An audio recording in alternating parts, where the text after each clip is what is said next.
আজ আমি আপনাদের সামনে এমন এক যোদ্ধার গল্প বলবো যে যুদ্ধ করে বন্দুক দিয়ে নয়, বরং 2 হাত আর এক রাশ সাহস দিয়ে। বনগাঁর ছোট্ট ছেলেটি মাত্র 13 বছর বয়সী বিক্রম আমাদের চোখে হয়তো একজন সাধারণ হকার, কিন্তু বাস্তবে সে এক অনন্য সংগ্রামী, এক জীবন্ত অনুপ্রেরণা।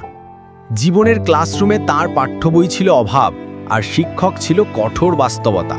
যেখানে আমাদের অনেকেই সকালে ঘুম থেকে উঠে মোবাইল দেখার চিন্তায় থাকি, সেখানে বিক্রম হাতে ফেরির ঝোলা তুলে লোকাল ট্রেনের কামরা থেকে কামরায় ছুটছে, বাদাম ঝুড়ি ভাজা বিক্রি করে সংসারের হাল ধরতে। তার বাবা চলে গেছেন, রেখে গেছেন দায়িত্ব আর না বলা কষ্ট। মা পরিচারিকা, ছোট বোন স্কুলে যাবার স্বপ্ন দেখে, আর বিক্রম সেই স্বপ্নকে জিয়ে রাখতে নিজের পড়াশোনা ছেড়ে লড়ছে জীবন যুদ্ধে। কে বলে নায়করা কেবল সিনেমায় থাকে?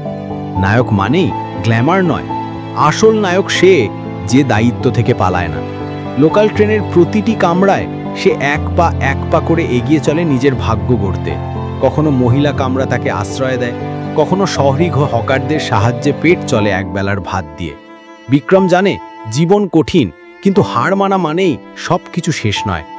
এই গল্প আমাদের শেখায় বয়স কখনো দায়িত্বে বাঁধা পড়ে না, আর পরিস্থিতি যতই কঠিন হোক না কেন, সাহস আর ইচ্ছাশক্তি থাকলে মানুষ সব কিছু পারতে পারে।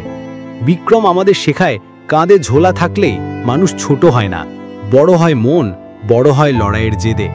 আসুন আমরা বিক্রমের মতো প্রতিটি অদৃশ্য সংগ্রামীর পাশে দাঁড়াই, কারণ একটা ছোট হাত থেকে গড়ে উঠতে পারে আগামী দিনের বড় নেতৃত্ব।